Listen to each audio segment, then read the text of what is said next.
Bismillahirrahmanirrahim. Assalamualaikum.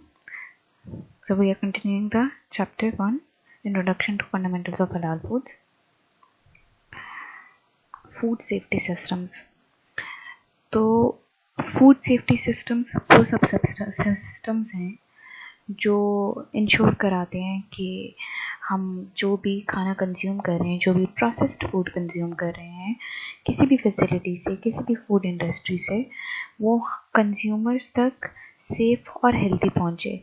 अब हर चीज़ का, जैसे फॉर एग्जांपल अगर हम स्कूल में देख लें, ठीक है, तो बच्चों को पढ़ाया जाता है, ठीक है, और बच्चों को पढ़ा के देखा जाता है असेस करने के लिए कि वो अच्छा पढ़ रहे हैं कि नहीं, तो टेस्ट लिया जाता है और टेस्ट लेते एंड पे एग्ज़ाम होता है। तो जब तक एग्ज़ाम होता है तब तक टेस्ट्स की वजह से बच्चे पढ़ते हैं और एक प्रॉपर ऑर्गेनाइजेशन होती है। तो किसी भी ऑर्गेनाइजेशन में, किसी भी डिपार्टमेंट में इट्स नेसेसरी कि हम लॉज इंट्रोड्यूस करवाएं, ऑर्गेनाइजेशन इंट्रोड्यूस करवाएं और आपके डिफरेंट टेस्ट जो होते हैं वो डिफरेंट ऑडिट्स होते हैं, ठीक है। तो इस तरीके से आप इंश्योर करा सकते हैं कि कोई भी सिस्टम परफेक्टली चल रहा है कि नहीं चल रहा। तो उसमें गुड मैन्युफैक्चरिंग प्रैक्टिसेस आता है। गुड मैन्युफैक्चरिंग प्रैक्टिसेस को हम जीएमपी कहते हैं, ठीक है। ये जो जीएमपी है ये फूड इंडस्ट्रीज़ में अप्लाई किया जाता है और ये इस तरह के रूल्स हैं जो कि फॉलो किए जाते हैं ताकि कंज्यूमर के पास जो प्रोसेस्ड फूड पहुंच रहा है उसके अंदर कोई कंटेमिनेशन ना हो और ना ही कोई नेचुरल सब्सटेंस हो, ठीक है।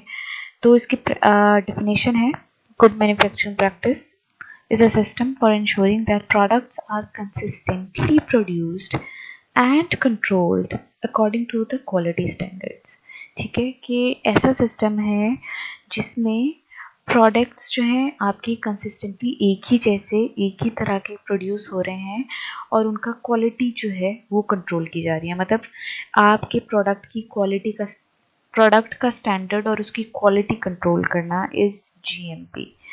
It is designed to minimize the risks involved in any pharmaceutical production that cannot be eliminated through testing the final product. तो इस तरह से बनाया गया है कि हमारा जब भी प्रोडक्शन हो रही होती है, जो भी चीज़ हम प्रोड्यूस कर रहे हैं वो इस तरह से प्रोड्यूस हो कि जब हम फाइनल टेस्टिंग करें तो वो उससे पास हो जाए, ठीक है। फाइनल प्रोडक्ट जो है वो लास्ट में जब हम टेस्टिंग करें उसकी तो वो पास हो जाए। इसका मतलब ये है, गुड मैन्युफैक्चरिंग प्रैक्टिसेस का मतलब ये है कि फूड इंडस्ट्री में आपका प्रोडक्ट इस तरह से मैन्युफैक्चर हो, इतनी अच्छी गुड मैन्युफैक्चरिंग प्रैक्टिस हो उसकी कि जब वो कंज्यूमर्स तक पहुंचे तो उसमें कंटेमिनेंट्स ना हो, नेचुरल सब्सटेंसेस ना हो और वो सारे टेस्ट्स पास कर जाए, क्वालिटी उसकी मेंटेन रहे। इसको हम गुड मैन्युफैक्चरिंग प्रैक्टिस कहते हैं। Then comes good hygiene practices, जिसको हम GHP कहते हैं। These measures are taken during stages of food chain production to ensure safe food provision. तो गुड हाइजीन प्रैक्टिसेस जो होंगी वो ये हैं कि जब फूड प्रोड्यूस हो रहा होता है तो हम सैनिटरी और हाइजीनिक प्रैक्टिसेस करें, ठीक है। जो इंडिविजुअल्स की, जो वर्कर्स हैं, जो काम कर रहे हैं, जो फूड हैंडल कर रहे हैं ड्यूरिंग फूड प्रोसेसिंग या प्रोडक्शन, तो उनकी जो प्रैक्टिसेस हैं वो हाइजीनिक होनी चाहिए। डेफिनेशन है, GHP compliance covers the minimum sanitary and hygiene practices for food processors such as hotels and restaurants to ensure that food is safe and suitable for human consumption. तो हमारी सारी की सारी सैनिटरी और hygienic rules उन लोगों के लिए जो फूड प्रोड्यूस कर रहे हैं, जैसे होटल्स हो गए और रेस्टोरेंट्स हो गए, ताकि जो फूड है वो सेफ हो और हार्मफुल ना हो ह्यूमंस के लिए, and it's safe for consumption. It is a required foundation to implement other food safety management initiatives such as GMP. तो जो GHP है वो एक तरह से कह लें आप बेसिक रूल्स हैं जिनके ऊपर बाकी food safety management systems apply करते हैं, जो बाकी फूड सेफ्टी सिस्टम्स की बेसिक्स हैं। तो गुड हाइजीनिक प्रैक्टिसेस कि आपकी अपनी हाइजीन अच्छी हो। GMP जो था फूड इंडस्ट्रीज में अप्लाई होता है, GHP जो है होटल्स और रेस्टोरेंट्स में अप्लाई होता है, GMP जो है वो प्रोडक्शन के दौरान फूड में किसी तरह की कंटेमिनेशन ना हो, GHP जो फूड प्रोड्यूस कर रहे हैं, जो फूड हैंडल कर रहे हैं, उनके थ्रू कंटेमिनेशन ना हो, और इसके अलावा जहाँ पे फूड प्रोड्यूस हो रहा है वो इन्वायरमेंट हाइजीनिकली क्लीन हो और सेफ हो, और वहाँ पे कोई ना कोई कंटेमिनेंट ना हो, तो इसको हम GHP कहते हैं। ठीक है, तो ये था GMP एंड GHP। इनके जो है स्पेसिफिक रूल्स बने हुए हैं, स्पेसिफिक लॉज बने हुए हैं, और डिफरेंट जगहों पर डिफरेंट क्लॉजेस बने हुए हैं जिनको फॉलो करना ज़रूरी होता है।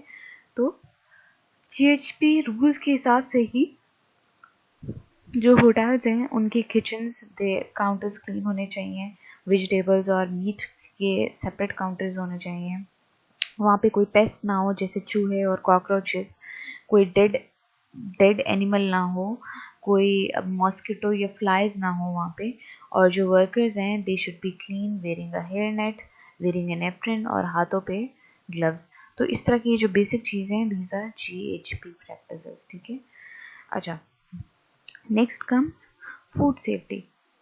Food safety refers to handling, preparing and storing food in a way to best reduce the risk of individuals becoming sick. Food should not cause harm to the consumer and is eaten according to its intended use. तो ये है आपकी food safety की definition कि food safety है क्या। Food safety ये कि जब हैंडलिंग करें, प्रिपेयर करें या स्टोर करें फूड, तो इस तरीके से करें कि इंडिविजुअल्स जो हैं जो वो फूड कंज्यूम करेंगे वो बीमार ना हो। ठीक है, बेस्ट वे से सेव करें, बेस्ट वे से उसको स्टोर करें या हैंडल करें ताकि कंज्यूमर्स बीमार ना हो, वो फूड जो है कंज्यूमर्स को हार्म ना करे, और जो उसका इंटेंडेड यूज़ है वही हो। मतलब जो इंटेंडेड यूज़ है कि हमारी भूख लग रही है या हमारी न्यूट्रिएंट्स पूरे हों, तो that should be it, the food must be doing. ये नहीं कि हम खाएं और बीमार हो जाएं। So this is food safety.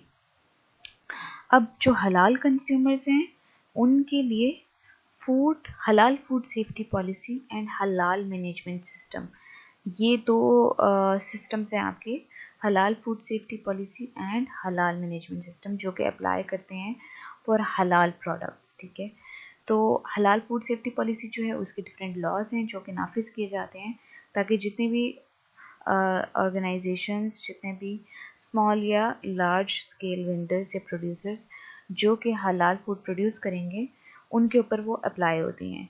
और हलाल मैनेजमेंट सिस्टम वो है जिस सिस्टम के थ्रू वो अच्छा फूड प्रोड्यूस करते हैं। ठीक है, तो these are the two systems जिनके ज़रिए जो कि नाफिज किया जाता है on halal products for halal consumers. Next comes food safety in Islam. तो आपका फूड सेफ्टी सिस्टम्स में आपके GMP आ जाता है, GHP आ जाता है, फूड सेफ्टी इटसेल्फ आ जाता है, halal food safety policy and halal management system आता है। Then comes food safety in Islam. Food safety in Islam में अब हम ये सब वही पढ़ेंगे। आप इसमें जितना लिख सकते हैं आप लिख सकते हैं, हमने पूरी बुक पढ़ ली है। ठीक है, these are the headings and you can elaborate on them.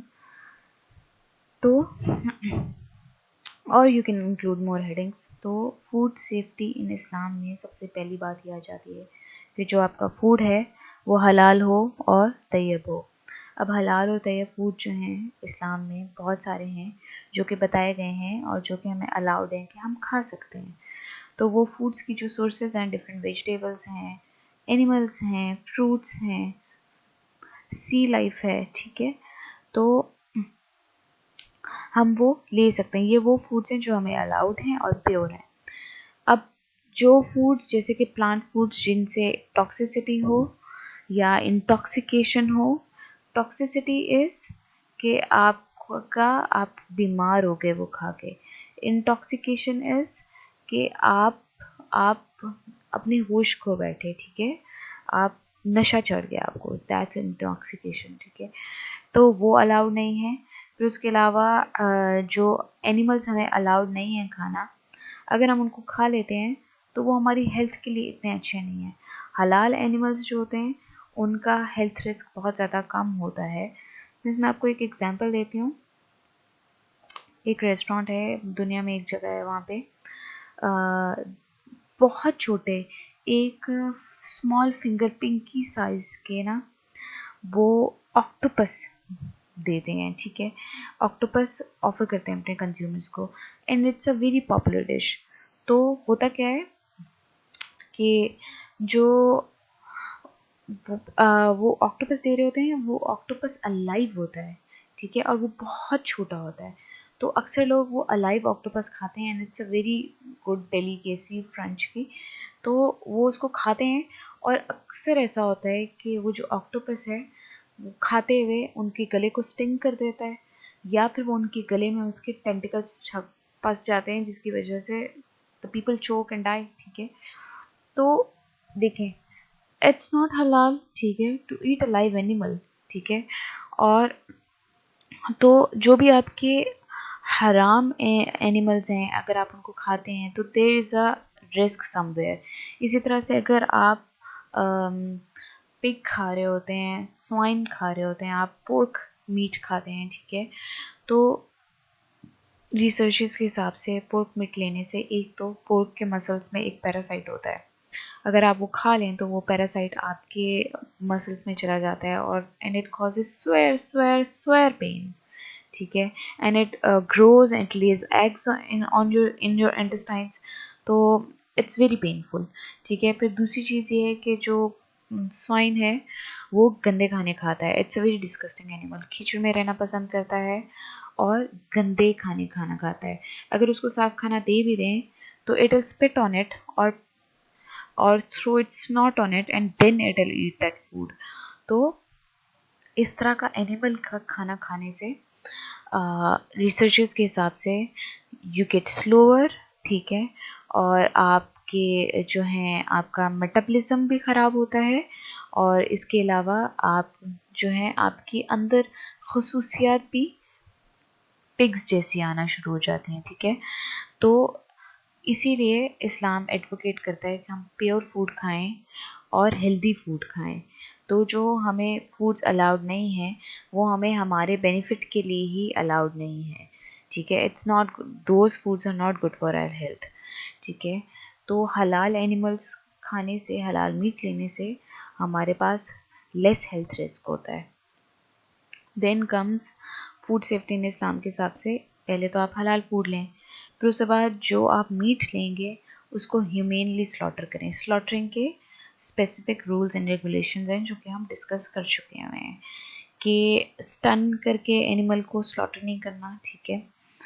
Animal को स्लॉटर करते हुए ह्यूमेनली उसकी केयर करनी है, पानी देना है, उसको रेस्ट कराना है, उसके सामने दूसरे एनिमल्स को ज़िबा नहीं करना, ठीक है, और उसको वेट नहीं कराना, और उस नाइफ शार्प हो ताकि एक ही स्लैश में थ्रोट जो है वो स्प्लिट हो जाए और इंसिजन बन जाए और सारा ब्लड फ़ौरन ड्रेन हो जाए। और दूसरा, ह्यूमेन स्लॉटरिंग के ज़रिए से कंटेमिनेशन भी कम होती है, क्योंकि अगर हम स्टनिंग करते हैं तो अक्सर ऐसे स्टनिंग के मेथड्स होते हैं जिनमें फॉर एग्जांपल गन का जो सिरिंज होती है वो दिमाग को पेनिट्रेट करती है, तो दिमाग को पेनिट्रेट करने की वजह से दिमाग का फ्लूइड और ऑर्गेनिक मैटर डिस्ट्रॉय हो जाता है और वो सारा का सारा ब्लड में और बाकी बॉडी में ट्रेवल कर जाता है, जिसकी वजह से कंटेमिनेशन हो जाती है और the person eating it would get toxic, ठीक है, और वो बीमार हो जाएगा। तो ह्यूमन स्लॉटरिंग में कंटेमिनेशन रिस्क भी कम होता है। देन कम्स हलाल स्लॉटर बेनिफिट्स। तो हलाल स्लॉटर बेनिफिट्स में सबसे पहले तो ये आ जाता है, क्योंकि हम एनिमल्स के सामने दूसरे एनिमल्स को ज़िबा नहीं करते तो एनिमल्स में फ़ियर पैदा नहीं होता, तो हार्मफुल फियर पैदा होने की वजह से जो हार्मफुल हार्मोन्स हैं वो पैदा नहीं होते, डिजीज़ का रिस्क कम होता है, और मीट जो है सख्त नहीं होता, नरम रहता है, जिसकी वजह से इट्स ईजियर टू कुक और टेस्टियर टू ईट। ठीक है, तो इस्लाम ने ये सारी की सारी जो गाइडलाइंस हैं वेरी क्लियरली इंडिकेट कर दी थी कि हाइजीनिक फूड्स लें, they are nourishing for us, और ये सब इंडिकेशंस 14 सेंचुरीज पहले दी गई थी। ठीक है, सेंचुरी आपकी 100 ईयर्स होते हैं, 1 सेंचुरी इज 100 ईयर्स। ठीक है, तो 1400 साल पहले ये सब गाइडलाइंस क्लियरली हमें बता दी गई थी, और ये गाइडलाइंस अब मॉडर्न डे वर्ल्ड में फॉलो की जा रही हैं, और जो मॉडर्न डे वर्ल्ड में फॉलो की जा रही हैं that's through aggressive scientific research and strong scientific proof. ठीक है, और तो 1400 साल पहले जो हमें गाइडलाइंस मिली थी उनका प्रूफ आज साइंस दे रही है। तो that's what it is, and we have been following those guidelines that were given to us through our creator। अल्लाह ने जो हमें गाइडलाइंस दी हमने वो फॉलो किए हैं। तो this is how Islam really puts safety for their consumers। आपके खाने की कंजम्पशन, जो भी आपको खाना मिल रहा है, it should be safe for you. इसके स्पेसिफिक रूल्स हैं and if we follow them तो इट्स अ श्योर चांस कि जो आप खा रहे हैं it's not harmful for you. Then comes means to achieve तैयब foods and food safety targets. तो दुनिया में अभी जो मीन्स हैं जिनके ज़रिए से सेफ फूड और तैयब फूड हम कंज्यूम कर सकते हैं वो हैं GMP एंड GHP। GMP और GHP हमने डिटेल में भी डिस्कस कर लिया है। Third is TQM। TQM जो है टोटल क्वालिटी मैनेजमेंट है। टोटल क्वालिटी मैनेजमेंट जो होती है वो कंसिस्ट करती है कि पूरी की पूरी ऑर्गेनाइजेशन के जितने भी पर्सनल हैं, पूरा के पूरे डिपार्टमेंट्स हैं, सब मिल के एफर्ट्स करते हैं अपने प्रोडक्ट की क्वालिटी बेहतर करने के लिए। ठीक है, इस तरह के प्रोसेसेस बनाएंगे, इस तरह की सर्विसेज प्रोड्यूस करेंगे, इस तरह का कल्चर मेंटेन करेंगे विद इन वर्क कि उनका जो प्रोडक्ट है उसकी क्वालिटी अच्छी हो, जिससे और एंड रिज़ल्ट उनका क्या होता है, एंड गोल ये होता है कस्टमर की सेटिस्फैक्शन इंक्रीज करना, कि कस्टमर सेटिस्फाई हो उस प्रोडक्ट से। This is called total quality management. Then comes HACCP। HACCP stands for hazard analysis and critical control points. तो जो नाम है दैट्स द डेफिनेशन। HACCP जो है इंटरनेशनल रिकग्नाइज सिस्टम है और पूरी दुनिया में फॉलो किया जा रहा होता है बाय फूड इंडस्ट्रीज, और ये इस तरह का सिस्टम है जिससे फूड में और आपके फूड प्रोडक्ट में सेफ्टी हैजर्ड्स नहीं होते, आपके कोई ना कोई कंटेमिनेशन का चांस नहीं होता। ठीक है, तो वो होता इस तरह से है कि खाने को प्रोड्यूस करते हुए जो कि क्रिटिकल पॉइंट्स होते हैं जहाँ पे चांस होता है कि यहाँ पे कंटेमिनेशन हो सकती है या फूड ख़राब हो सकता है, उन पॉइंट्स को कंट्रोल किया जाता है और उनके ऊपर स्पेसिफिक नज़र रखी जाती है। और इसके अलावा इंडस्ट्रीज़ जो होती हैं वो प्रॉपरली अपने आप को प्रिपेयर रखती हैं कि अगर कभी कोई हैज़र्ड आ जाए तो किस तरीके से, या इमरजेंसी आ जाए तो किस तरीके से एक्ट करना है, और कि कौन से वो सिस्टम्स हैं जिनके ज़रिए से हम एनालाइज कर सकते हैं कि कोई ना कोई फूड इंडस्ट्री में या आपके फूड प्रोडक्ट में कोई ना कोई हैज़र्डस मटेरियल या कंटेमिनेंट नहीं आ गया।